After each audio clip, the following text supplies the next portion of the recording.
networks, and Erik's specialization is in epidemiology. And so we'll hear about, I guess, real diseases and infections in human populations. Good morning. I am not a mathematician in the sense that Balabash just described. So I like to apply unrealistic models to actual data sets. So with that caveat, this is the problem I consider. My problem is how epidemics spread through networks. My networks are networks of individual people, and the edges between people represent contexts that are sufficient for transmission of some kind of disease. The problems I'm going to discuss today revolve around very simple transmission dynamics, and I'm going to consider increasingly complicated generalizations of configuration model graphs. So the simple transmission dynamics I'm going to think about have nodes that can be either susceptible, infectious, or recovered and removed. And nodes transmit to their neighbors in the graph at a constant rate and recover at a constant rate. And as I mentioned, the complex population structure I consider is going to be generalizations of configuration model ensembles of random graphs. And the kind of generalizations I'm going to think about are including multiple edge types that, for example, might have different rates of transmission, multiple node types that might, for example, have different susceptibilities or infectiousness, and also certain types of dynamic graphs that might have edge rearrangement at the same time that the epidemic is spreading. So this is the sort of data I work with. This is a sexual network. It's very different from the sort of data sets that most of the people at this workshop have considered, in that the sample size is very small. But on the flip side, we usually have a lot of detailed information about the nodes of this graph. So for example, everyone that took part in this study filled out a survey that took more than an hour.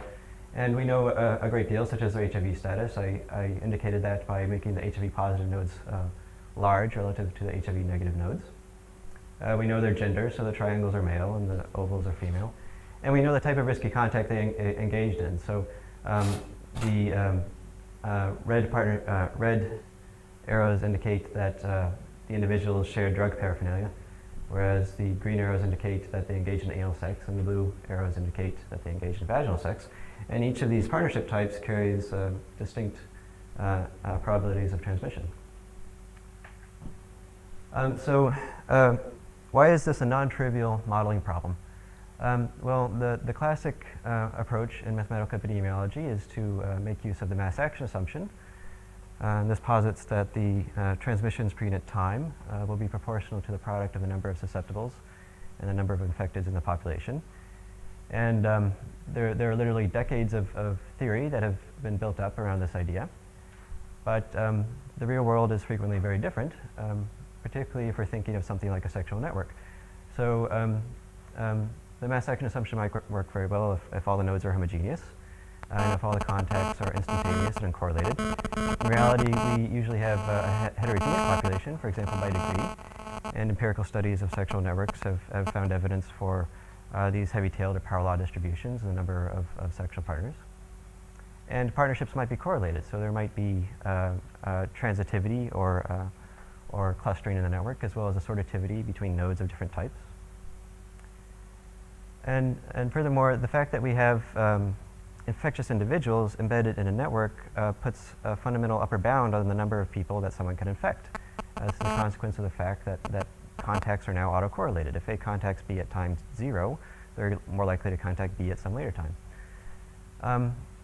And finally, I'm going to touch on this a little bit. The network might actually be changing at the same time the epidemic is spreading, and that adds an entire new layer of complexity to the problem. So before describing our own class of models that we've developed, I'd like to give a quick history of how this has been treated mathematically.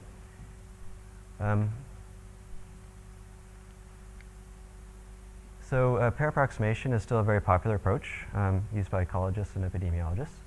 The main idea underlying pair approximation is that the number of transmissions per unit time will be proportional to the number of edges between susceptibles and infecteds. When I enclose two variables in brackets, that indicates the number of edges between those two classes. And beta is the transmission rate. And that's fine, but then if you have a differential equation of this form, you have to then write down a differential equation for the number of edges between susceptibles and infecteds. And you can do that. It's very straightforward. However, it involves terms of this form. This is a number of 2 paths from a susceptible to another infected. And this is a number of 2 paths from an infected to a susceptible to an infected. And we can continue in this way, writing down differential equations for the number of 2 paths, but obviously the number of variables in our system is going to explode. So what people usually do is make a moment closure approximation, which is to approximate the number of 2 paths in this category in terms of the number of edges.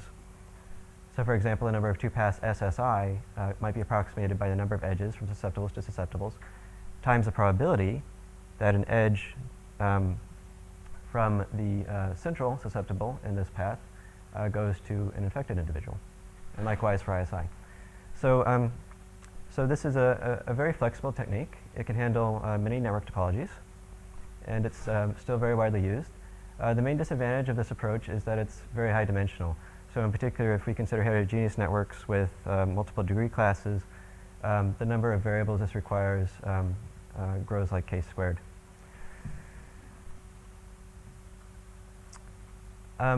Another approach that gained a lot of traction, especially in the physics community, is the rate equations. And the main idea underlying the rate equations is that we can break the network into a number of degree classes. S sub k would be the fraction of susceptibles of degree k that remain susceptible. And we would say that the rate at which individuals of degree k become infected is proportional to transmission rate beta and the degree k, as well as this probability nu. And the simplifying assumption underlying rate equations is that nu is proportional to the number of half edges connected to infected individuals. So in this case, Q sub k is the probability of having degree k if we select a node with probability proportional to degree. It's often called the excess degree distribution. And x sub k is the number of infected individuals.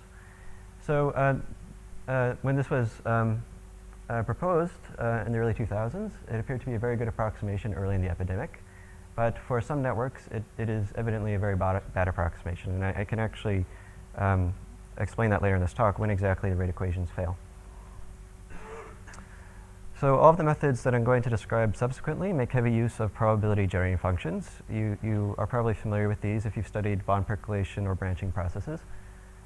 And in particular, all my computational experiments use either the Poisson degree distribution or the negative binomial degree distribution, and both of these have very simple closed forms.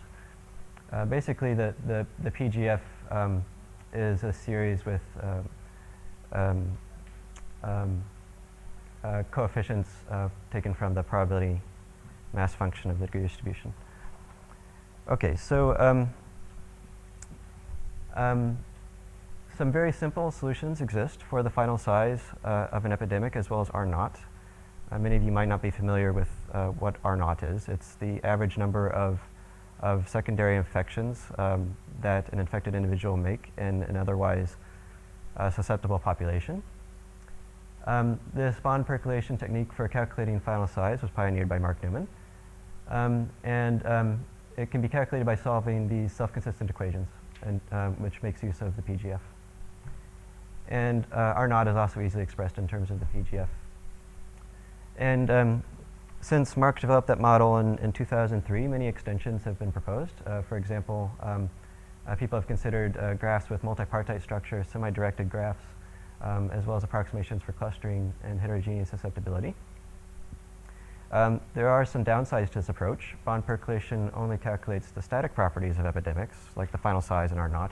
It doesn't give you an explicit solution for the number of infecteds over time. And bond percolation can't handle simultaneous epidemic and population dynamics. For example, it couldn't handle the dynamic networks I'm going to describe.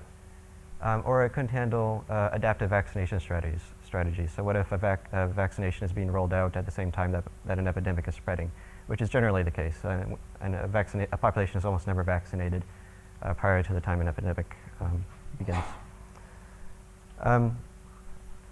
When I give this talk in the past, I usually get questions of the form, can you include blank in your network model? In order to preempt those questions, the answer is usually yes. So the rest of this talk is basically considering different things we can include in the network model. So the first thing is obviously, can we include arbitrary degree distributions? Many sectional networks have been shown to feature these heavy-tailed distributions in a number of partners. And pair approximation methods struggle with these scenarios since the number of dynamic variables grows quadratically with the number of degree classes. So we find that the PGFs simplify this problem substantially because it provides a link between the number of susceptible individuals and a potentially infinite number of degree classes. And here's how that works. This is based on the idea that S of k, the fraction of degree k susceptible individuals, is a geometric function of the fraction of degree 1 susceptible individuals. And I'll explain why we have good reason to believe that. But if you believe that, then we can express the fraction of the population as susceptible in terms of the generating function. It's just probability of having no partners plus the probability of having one partner times S1, probability of having two partners, S1 squared, and so on. So our overall strategy then will be to treat the variable S1 as a dynamic variable. We're going to derive a differential equation for S1. And then we're also going to have to derive a couple of edge-based quantities.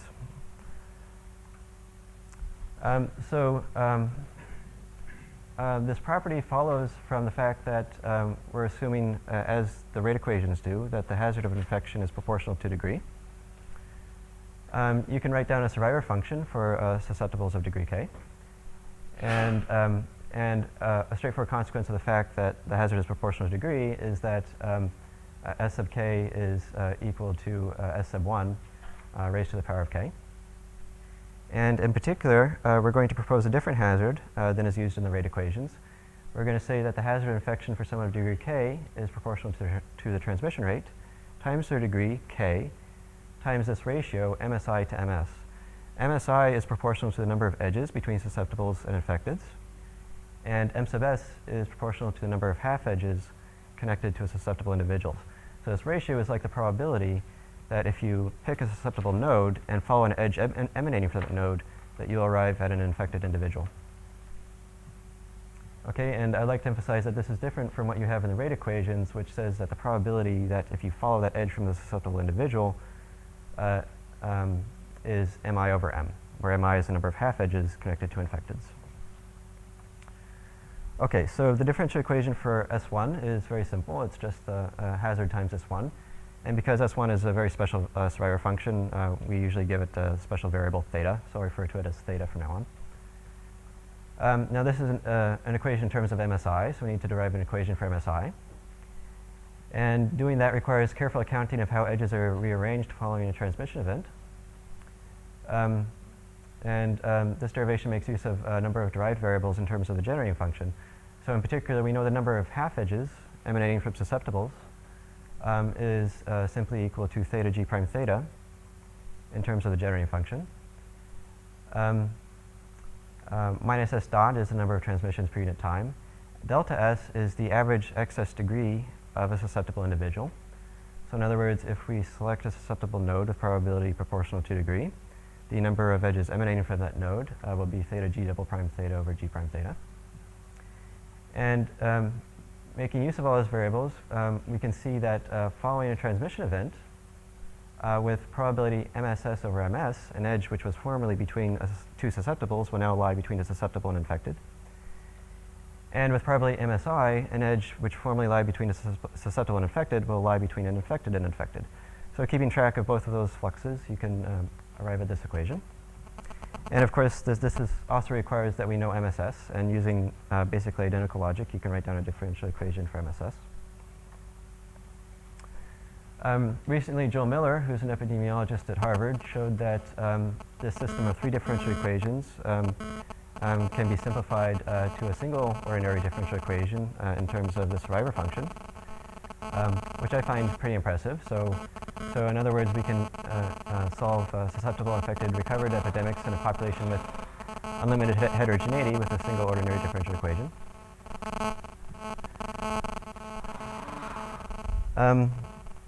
So the first set of extensions to this basic model with three differential equations I'd like to discuss are dynamic networks. So what if the network is changing at the same time that the epidemic is spreading?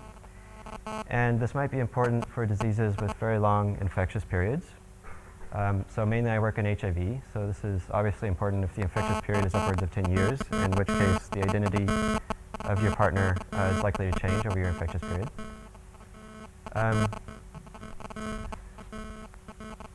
And the first class of dynamic graph I'm going to consider is called the neighbor exchange model. Partnerships are terminated and created at a constant rate rho. And this class of dynamic graph preserves the degree sequence. So for example, this corresponds to a stochastic process in which at a constant rate we select two edges uniformly at random from the graph. We terminate those edges, for example A, B, and C, D, and we replace them with edges AC and DB. And it turns out that it's very easy to take this sort of random graph dynamics into account in our equations. Basically, all you have to do is tack on this mixing term onto the end of the equations for MSI. And it basically functions like a spring. So rho is sort of like a spring constant. MSI is the current distance. And this is like the expected value if all of the edges would be arranged at a very high rate. So using branching processes, we've been able to derive a number of variables for this model. So in particular, we have R naught in terms of the generating function, as well as the mixing rate, the recovery rate, and the transmission rate. We've derived threshold levels of the transmissibility, which is the probability per partnership that the epidemic will be transmitted, and threshold levels of the mixing rate.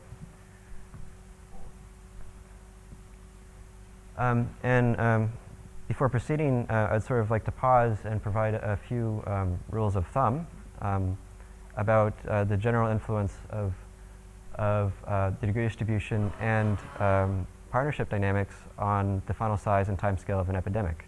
So there are a few things that have appeared over and over again, and they're almost always true. Increasing the heterogeneity in the number of partners, which you could think of as the variance of the degree distribution, basically always increases R naught. It usually decreases final size, with a few exceptions. It always increases the initial rate of epidemic spread, and it decreases threshold levels of transmissibility. And with the exception of this observation about the timescale of the epidemic, all of this can be shown using the bond percolation theory developed by Mark. We also have some basic rules of thumb for the effect of partnership dynamics on the final size and time scale. Increasing the rate of partnership turnover always increases R naught. It always increases final size. It always increases the initial rate of epidemic spread and decreases threshold levels of transmissibility. So I wouldn't say that there are no exceptions to these rules, but it seems to be very general in many different applications that we've looked at. Okay, so there are a number of special cases to this neighbor exchange model. It's related to a number of standard models that are often used for sexually transmitted infections. In particular, if everyone has only one partner, we arrive at a situation called serial monogamy. And if everyone has only one partner, g of x equals x, and we look at the limit as the mixing rate goes to infinity, then you can actually work out that we retrieve the standard Kermick-McKendrick mass action model. And in general, as you go to this limit of large mixing rate, you get some kind of mass action model, although if g of x does not equal x, it might be a population which has heterogeneous contact rates.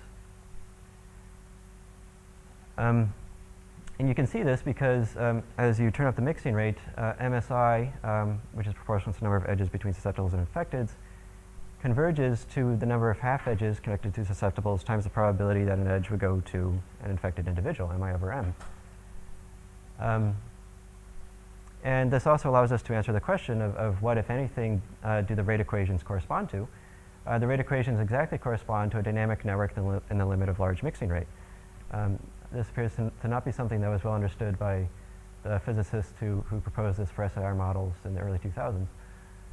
But I mean, you can actually show very nicely how theta dot converges to something proportional to the number of half edges connected to infecteds.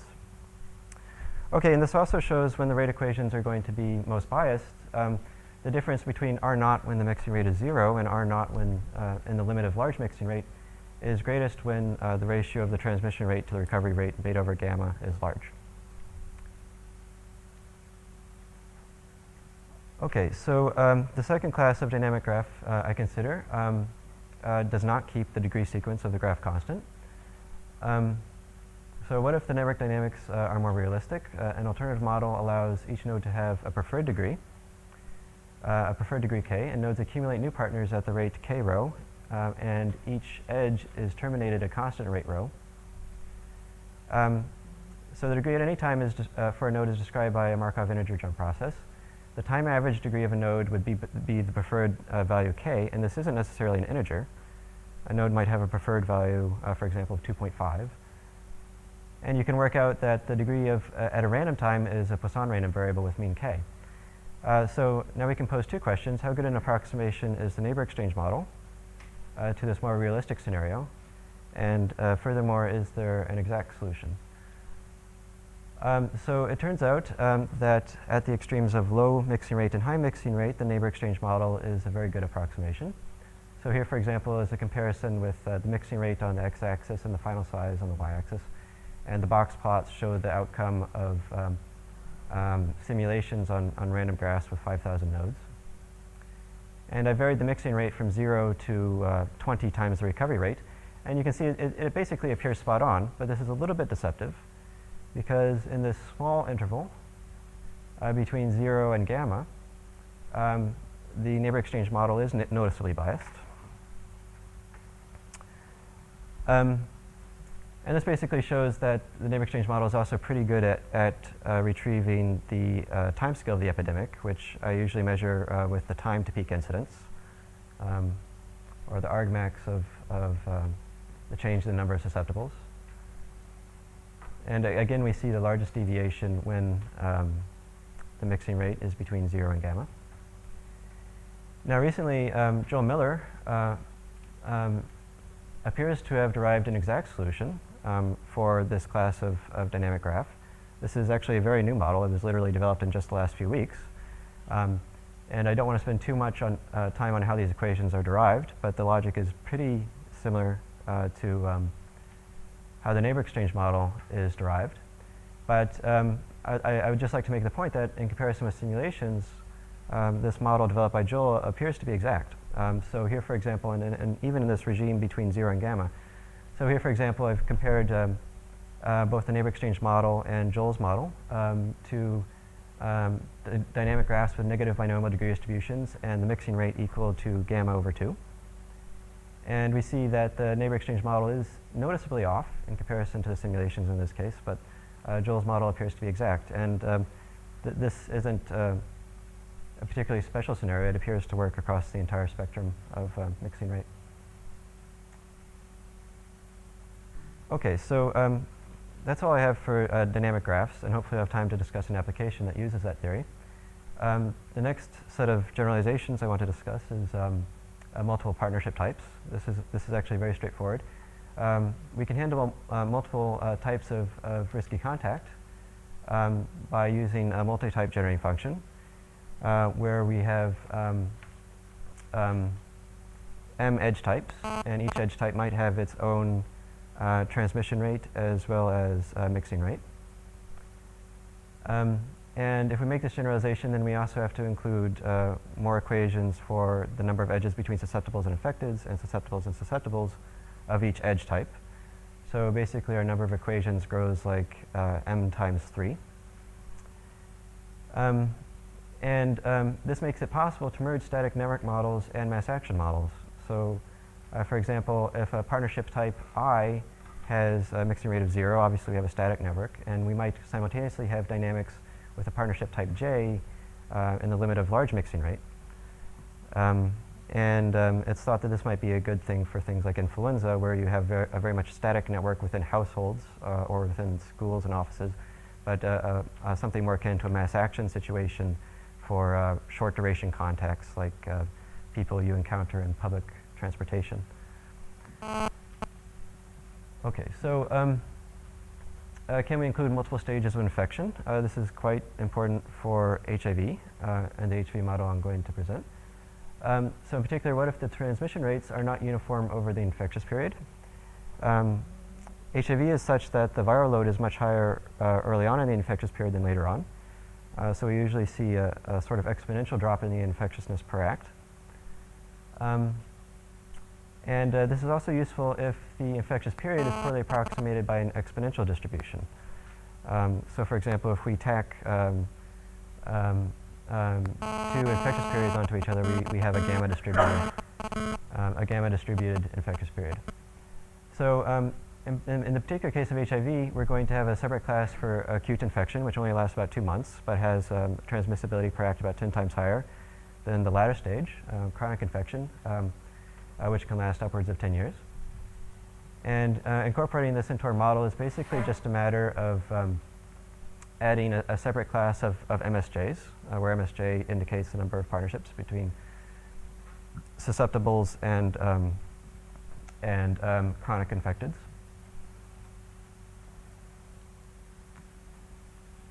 And one of the last extensions I'd like to discuss is the dynamics of preferential attachment. So this has been a topic of recent interest. Frequently, you become aware of the status of your partner if they become infected, and you might isolate yourself from them. You might completely cease your partnership with that person and find a new partner, or you might just decrease your behavior with them. And in this network sample I started out in the talk, we found that seropositives, or HIV positives, were more than 2 times more likely to contact another seropositive than a seronegative. We have one potential model for this process. Not necessarily the best model, but it is very easy to incorporate within our framework. We have partnerships between susceptibles and infecteds decay at a constant rate, which we call a sorting rate, U. And when a partnership is terminated between susceptibles and infecteds, it's replaced by a corresponding partnership between susceptibles or between infecteds. And the appeal of this very simple model is that it basically just requires tacking on this term mu MSI onto the equations for MSI. Okay, so the last thing I'd like to discuss is transitivity and clustering. So all of the methods I've presented until now are based on the idea that the graph is locally tree-like. So there's virtually no clustering or transitivity. And recently, Mark Newman and Joel Miller independently devised a generalization of configuration model networks that include non-trivial amounts of clustering. And they accomplished this by using a 2-type generating function where x is the dummy variable for the number of unclustered edges, and y is a dummy variable corresponding to the number of 3 clicks that a node connects to. And p sub st is the probability mass function for having s non-clustered edges and t 3 clicks. So for example, this edge would have 3 unclustered edges and 1 3-click. And both Joel Miller and Mark Newman independently suggested a bond percolation solution, which might correspond to the final size of an epidemic. So using this as my model, I recently extended the dynamic PGFs to this class of random graph. And I sort of used the most obvious brute force approach that would occur to you. My model works by introducing variables for the number of 3 clicks that have I susceptibles and j infecteds. In particular, we need to keep track of 5 configurations that a 3-click can be in. The number of 3 clicks with 3 susceptibles and 0 infecteds, all the way to the number of 3 clicks with 1 susceptible and 1 infected, and by extension, 1 recovered individual. So in total, this model has 9 equations, and it can clearly be generalized to networks with larger click sizes, but obviously a number of variables explodes with the size of the maximum click size. So you wouldn't want to go crazy with this. But it works very well for 3 clicks. So this is 4 equations out of the 9 equation system. The equations for the survivor functions theta and MSS are very similar to what we had before. the equations for the number of 3 clicks in each of these categories is also similar, with the exception that we have to keep track of the number of transmissions that occur within 3 clicks.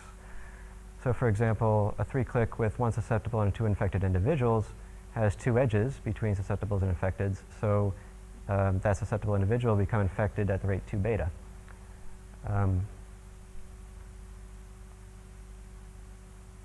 Okay, so the model works, of course. The black line shows the solution to our differential equations, and these blue lines show some stochastic simulations. And clustering that's introduced into the network of this kind can have a noticeable impact on the time scale and final size of the epidemic. So for comparison, the red line shows a situation with an identical degree distribution, but no clustering.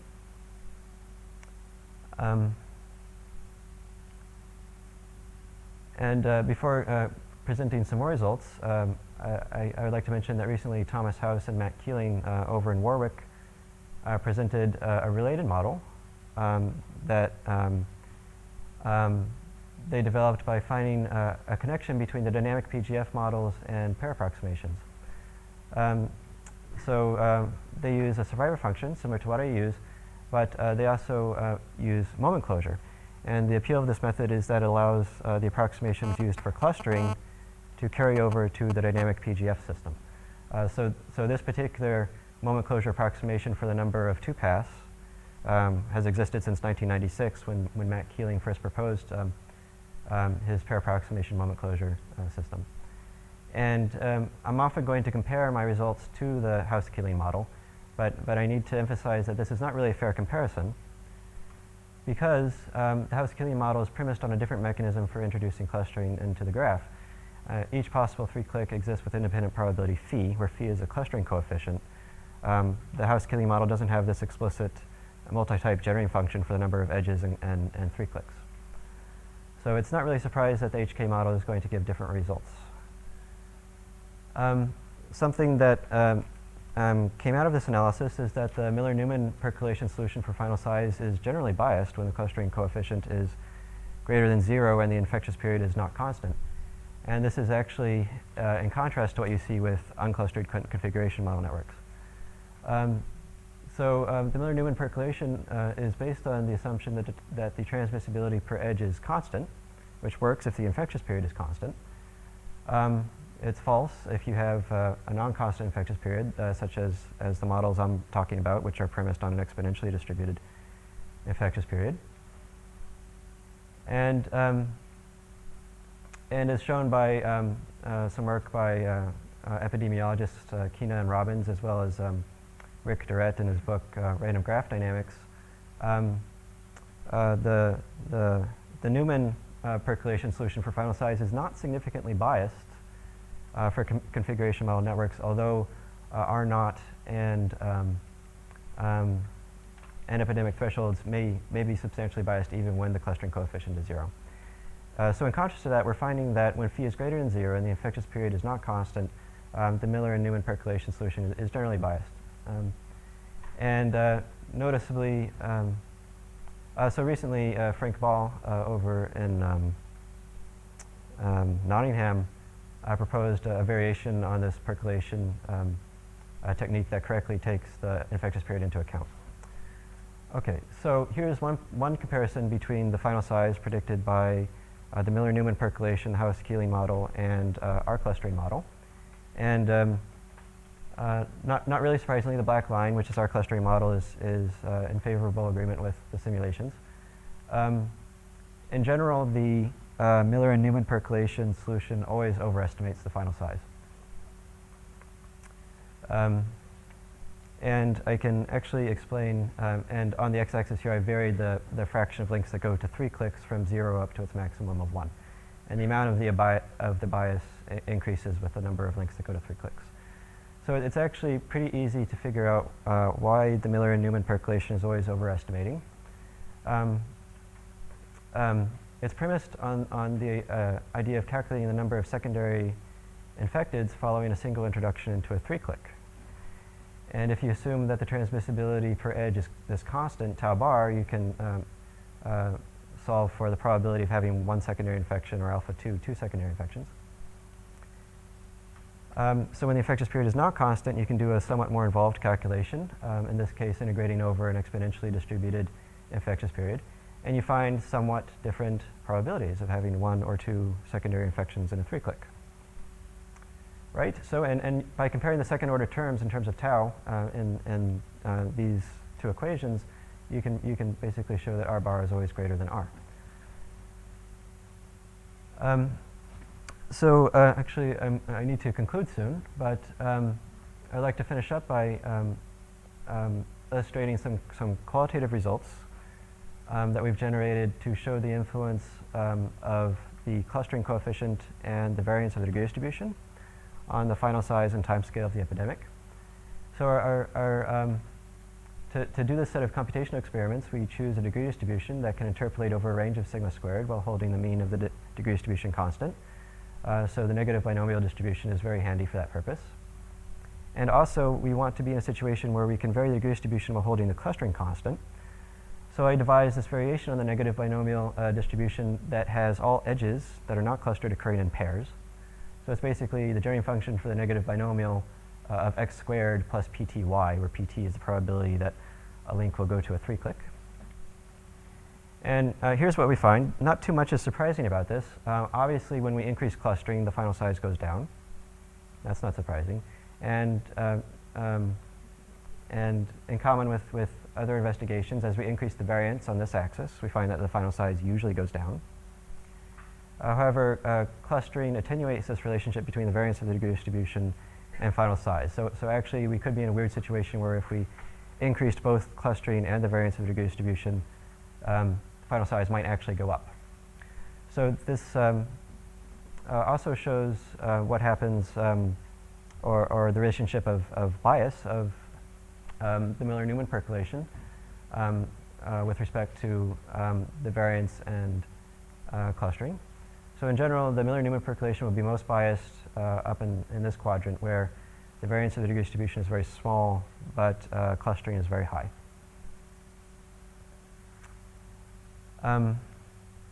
The relationship of variance and clustering to the timescale of the epidemic is actually much more straightforward. So as you'd expect, increasing clustering in the network always slows down the epidemic, and increasing variance of degree distribution always speeds up the epidemic.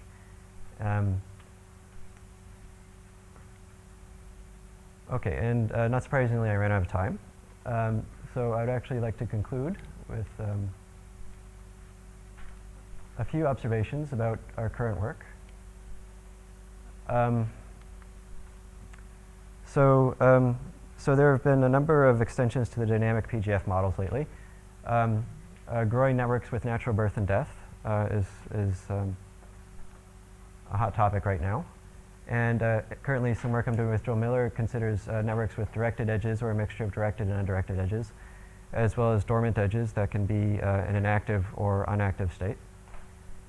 It's very easy to handle seasonal effects simply by having a periodic transmission rate. And we can handle vaccination both before and during an epidemic. The talk wouldn't be complete if I didn't mention situations where the dynamic PGF models do not work. All of these models are based on the idea that the hazard of infection is proportional to degree, and when that breaks down, so do these models. So the most important scenario where that happens is when infected individuals recover to a susceptible state. And in that situation, solutions do exist using pair approximation, but as I explained, they're very high dimensional. Okay, so finally, I'd like to thank my collaborators who are scattered across the globe, with the exception of Simon Frost, who's in the audience. Thanks.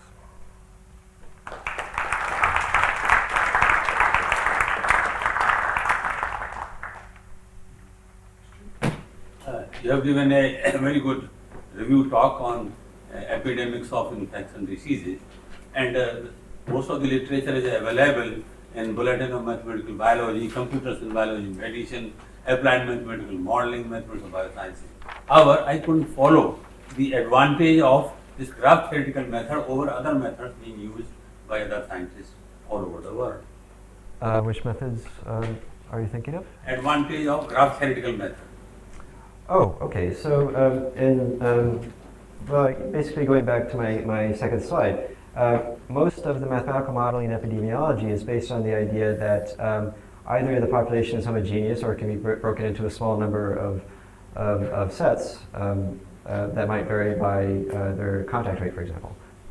And in reality, the population might be very heterogeneous with respect to contact rates.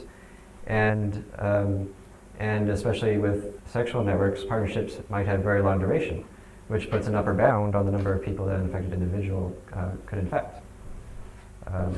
So for certain applications, I think the graph theoretical methods are actually the most natural alternative. In particular, when you start off with the sample, which unfortunately I couldn't go into much detail on, but a sample of a sexual network in which we know things like the degree of distribution and the different kinds of risky contact that people engage in.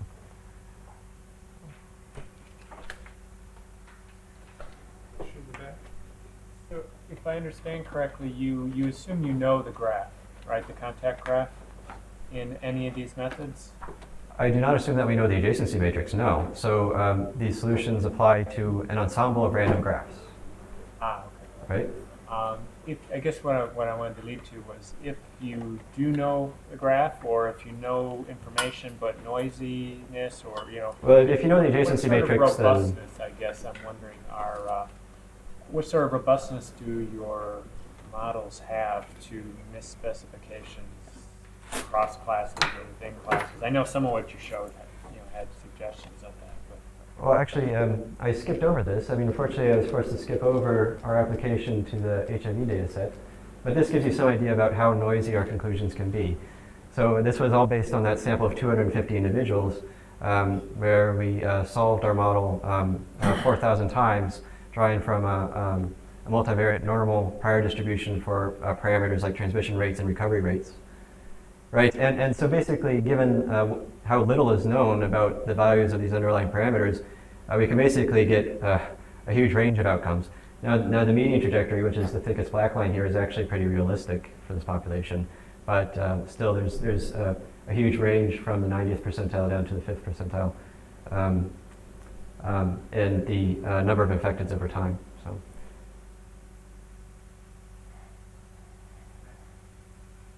So there are these organizations like the CDC that are charged with trying to work out when an epidemic is going to be serious, and the latest one, I guess, was the swine flu. Should they be doing this? Do they do this yet? Oh, they do. So actually the National Institutes of Health has a series of grants called MIDAS that is specifically designed for mathematical modelers who want to do this kind of work. I would say that these groups have yet produced a number of really strong conclusions that are actionable. And it's largely because they end up in situations like this, where there's so much noise in the underlying parameters that it's hard to say that one intervention strategy is much better than another intervention strategy. I mean, my personal opinion is that the future looks very bright, so I mean, we're constantly narrowing down the values of these parameters. And in the case of HIV, we also have the advantage of being able to fit our models to long time series, which can further narrow this down. Okay, well, let's thank Erik again.